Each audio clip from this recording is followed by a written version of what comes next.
எவ்வளவு பெரிய மழை வந்தாலும் அதை சமாளிக்கக்கூடிய அளவிற்கு மாநகராட்சி அனைத்து நிலையிலும் தயாராக உள்ளது என்று அமைச்சர் KN நேரு தெரிவித்துள்ளார். சென்னை ஓட்டேரியில் உள்ள சுற்றுவட்டார பகுதிகளில் மேற்கொள்ளப்பட்டு வரும் பணிகளை அமைச்சர் KN நேரு ஆய்வு செய்தார். சென்னை மாநகராட்சி மேயர், சென்னை மாநகராட்சி ஆணையர் குமரகுருபரன் மற்றும் அரசு உயர் அதிகாரிகள் பலர் அப்போது உடனிருந்தனர். பின்னர் செய்தியாளர்களிடம் பேசிய அமைச்சர் KN நேரு, எவ்வளவு பெரிய மழை வந்தாலும் அதை சமாளிக்கக்கூடிய அளவிற்கு மாநகராட்சி அனைத்து நிலையிலும் தயாராக உள்ளது என்று கூறினார்.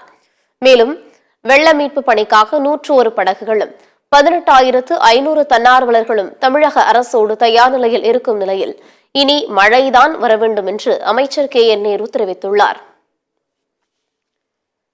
சென்னை மாநகராட்சியில் 329 இடங்களில் நிவாரண மையங்கள் ஏற்படுத்தப்பட்டிருக்கிறது. இந்த மையங்களில் உணவு, சுகாதார வசதி, குடிநீர் வசதி அனைத்தும் இருக்கிறது. தாழ்வான பகுதியில் உள்ள பொதுமக்களை மீட்டு நிவாரண மையங்களில் தங்க வைப்பதற்காக 103 படகுகள் தயார் நிலையில் உள்ளது. வடகிழக்கு பருவமழை முன்னிட்டு பெருநகர சென்னை மாநகராட்சி அலுவலர்கள், பொறியாளர்கள், பணியாளர்கள், தூய்மை பணியாளர் உள்ளிட்ட 22,000 பேர் மழை வெள்ள மீட்பு பணி நடவடிக்கையில் தயார் நிலையில் உள்ளனர். கடந்த மழை என்பது 12,300 தன்னார்வலர்கள் பதிவு செய்த நிலையில் தற்போது 18,500 தன்னார்வலர்கள் பதிவு செய்துள்ளனர். கழிநீர் அகற்றும் பணிக்கான சூப்பர் சீக்கர்ஸ் இயந்திரங்கள் சென்னை குடிநீர் வாரியத்துடைய 73 எண்ணிக்கையிலே தரப்பட்டிருக்கிறது. பாதாள சாக்கடை அமைப்புகளை சீர் செய்வதற்கு 524 ஜெட் ராட்டிங் மற்றும் டீசல் இயந்திரங்கள் தயார் நிலையில் உள்ளன.